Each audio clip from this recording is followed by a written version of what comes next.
Ça paraît simple dire prendre soin de l'hygiène de votre pénis. Et pourtant, il y a des règles à respecter. Et beaucoup d'hommes se trompent dans ces règles-là.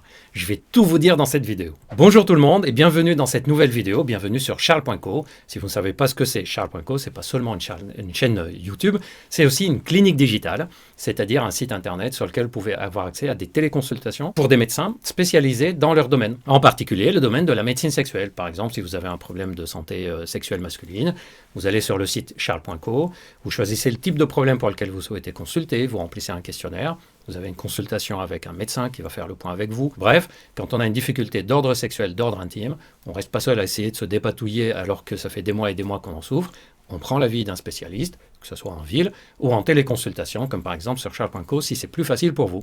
Dans cette vidéo, je vais vous donner 6 conseils très clairs, pratiques sur la meilleure façon de prendre soin de notre pénis d'un point de vue hygiénique, nettoyage, lavage, qu'est-ce qu'on met dessus, qu'est-ce qu'il ne faut pas mettre dessus, etc. Avant, petit rappel, n'oubliez pas de vous abonner si vous n'êtes pas encore abonné, de mettre un petit pouce pour me dire si vous avez aimé cette vidéo et de me mettre des commentaires pour me dire si vous avez appris des choses, si vous avez vous-même des astuces à nous donner, à partager avec nous. Voyons maintenant les 6 points importants qu'il faut connaître quand on parle d'hygiène du pénis. Premier point, on le lave une fois par jour. Pas moins, mais pas beaucoup plus. Pas moins parce que moins on lave le pénis et plus il y a des sécrétions, du smegma qui va s'accumuler au niveau du gland, en particulier autour de la couronne du gland. Et ça peut faire le lit d'une infection, c'est-à-dire les bactéries se développent dessus, en particulier les champignons qu'on appelle mycoses. Alors pourquoi j'y ai dit pas beaucoup plus, allez 2 fois par jour si vous avez envie, mais pas beaucoup plus. Pourquoi? Parce que plus on va se laver le pénis, et c'est l'erreur de beaucoup de personnes, plus on va se laver le pénis, plus on va tuer les bonnes bactéries qui sont présentes sur notre gland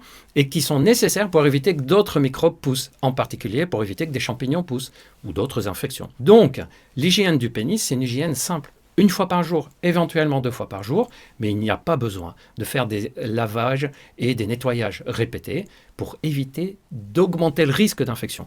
Et d'ailleurs, c'est quelque chose qui est un peu contre-intuitif. On se dit « Ah, j'ai déjà fait quelques infections, je suis embêté, c'est irrité, je sens qu'il y a quelque chose qui ne va pas. » Et on se met à laver 2, 3, 4, 5 fois par jour. Et malheureusement, quand on fait ça, on aggrave la situation. Donc on retient 1 à 2 fois par jour. Il y a une remarque. Beaucoup de personnes, et d'ailleurs c'est quelque chose qui revient dans les téléconsultations avec moi ou avec mes collègues, des hommes qui ont consulté par exemple pour un problème d'érection, pour un problème d'éjaculation, et au cours de la discussion, ils disent « Ah docteur, j'ai parfois des petites irritations, etc. » Et on parle de l'hygiène du pénis. Et une des questions qu'ils nous posent, c'est est-ce qu'on doit se laver le pénis systématiquement après avoir uriné? La réponse est non.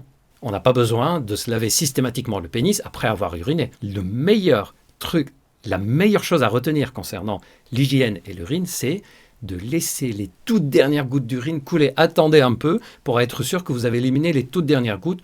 Secouez un peu le pénis pour faire tomber la dernière goutte s'il faut. Au moins, on est sûr qu'il n'y a pas de liquide qui va rester. Or, le liquide, l'humidité au niveau du gland, c'est ce qui peut faire pousser les champignons. Deuxième conseil, quand on se lave, 1 fois par jour, éventuellement 2 fois par jour, on utilise de l'eau et du savon simple. Éventuellement du savon qu'on appelle pH neutre. Certaines personnes utilisent aussi du savon de Marseille. Pas besoin de savon parfumé, de savon décapant, désinfectant. Le savon basique neutre, pH neutre, suffit largement. Troisième conseil, on ne frotte pas quand on se lave. On laisse simplement couler l'eau et le savon dessus. Pour les personnes non circoncises, en fait on décalote. On laisse couler l'eau sur le gland, sur le pénis, l'eau et le savon qu'il y a sur notre corps, vous la laissez couler. Et ensuite, on va rincer, on va parler du rinçage après. Donc, on ne frotte pas, parce que quand on va frotter en particulier sur le gland, on va abîmer la couche superficielle qui contient tout ce qui nous protège contre les infections. Donc si on se met à frotter cette zone du gland, on va augmenter le risque d'infection. Si vous voulez vous assurer, par exemple, vous passez le doigt autour de la couronne du gland, vous savez qu'il y a cette base du gland, vous laissez couler l'eau savonneuse sur le pénis, sur le gland, vous passez votre doigt en dessous de la couronne pour s'assurer que vous avez bien nettoyé partout, mais sans frotter, pas avec les ongles, ni avec des produits, ni avec des tissus qui vont venir agresser la peau. Quatrième conseil, on rince abondamment. Alors pourquoi je dis abondamment? Parce qu'en fait, il suffit qu'il reste des petites quantités de savon, des petites quantités de shampoing, des petites quantités de produits de nettoyage qui sont d'origine chimique quand même pour la plupart, ou même s'ils ne sont pas d'origine chimique, c'est quand même des produits qui sont là pour enlever des microbes. Il suffit que ça reste un tout petit peu, par exemple sous la couronne ou un tout petit peu à l'arrière du gland ou au niveau du frein, et ça peut donner des eczématisations. Eczématisation, ça veut dire quoi? Ça veut dire qu'on développe des petites allergies dessus, donc ça donne des irritations, une petite rougeur, une peau un peu plus épaisse. Donc on rince abondamment, on rince correctement et on s'assure qu'on a rincé un peu partout, devant, sur le côté, en dessous, et qu'on a rincé au niveau de la couronne et au niveau du frein. Cinquième conseil, on sèche délicatement. On ne frotte pas. Éventuellement, on tamponne. Une fois de plus, le réflexe, c'est quoi? C'est de ne pas abîmer la couche de peau des muqueuses superficielles parce que c'est celle-là qui est protectrice contre les infections. Certaines personnes, et d'ailleurs, c'est arrivé souvent dans les consultations, sur Charles.co, on a souvent eu des personnes qui sont venues pour d'autres problèmes, problèmes d'érection, libido, etc., qui disent « Ah, docteur, j'ai quand même régulièrement des irritations ou j'ai fait souvent des mycoses. » Et quand on leur pose la question, on se rend compte que quand ils avaient un début d'irritation ou une petite gêne, pensant bien faire, ils se lavaient en frottant pendant le lavage et quand ils ont séché en frottant sur la peau en disant « Je vais enlever ce truc un peu blanc, un peu rouge, etc. » Non, on tamponne. Le pénis a un système d'auto-nettoyage très efficace. Le tout, c'est de le laisser travailler tranquillement. Éventuellement, vous pouvez même laisser sécher à l'air libre, si vous avez le temps. Si vous avez la possibilité chez vous, vous sortez de la douche, vous tamponnez légèrement, vous décalotez si vous n'êtes pas circoncis et vous laissez sécher à l'air libre avant de vous habiller. Au moins, ça permet de ne pas être agressif. En tout cas, on s'assure quand même que c'est bien séché, qu'il ne reste plus d'eau avant de s'habiller pour ne pas laisser de l'humidité en contact continu avec le gland. 6e conseil, certaines huiles naturelles. Lesquelles? Il y a l'huile d'argan qui est connue pour avoir un effet apaisant, cicatrisant, un effet anti-inflammatoire. C'est une huile un peu sèche, c'est-à-dire on met 1 ou 2 gouttes sur le gland et ça va donner une bonne protection, une bonne couche de protection sur la muqueuse et en plus ça va donner un aspect un peu plus doux de la muqueuse du gland. Il y a aussi l'huile de jojoba qui, elle aussi, a l'avantage d'avoir un effet anti-inflammatoire, mais aussi un effet lubrifiant. On peut l'utiliser comme lubrifiant.